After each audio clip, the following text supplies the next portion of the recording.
Pinaplano magbukas ng Campiño Elementary School ng 2 pang Special Education Programs o SPED sa darating na pasukan sa Hunyo.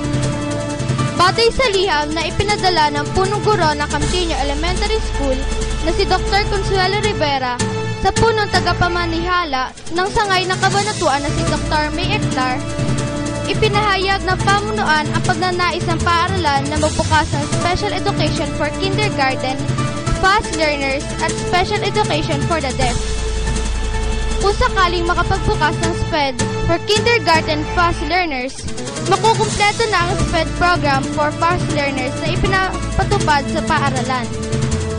Matatanda ang taong 2003 ay muling ibinalik ang pagpapatupad ng SPED for Fast Learners sa Campiño Elementary School matapos itong mahinto dahil sa pagpapalit ng pamunuan ng paaralan.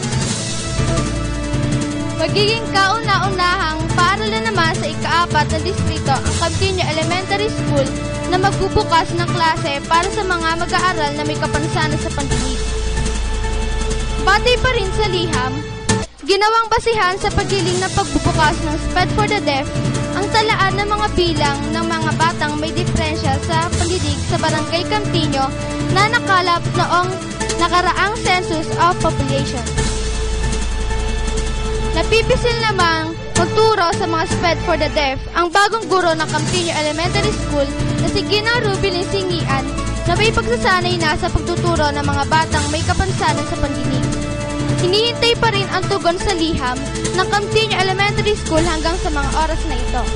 Ito si Teo Godoy ng Campiño Elementary School sa pamamantubay ni Ginoong Alan David Valdez, nag-uulat para sa DepEd-R ng DWWJ Radio Vision.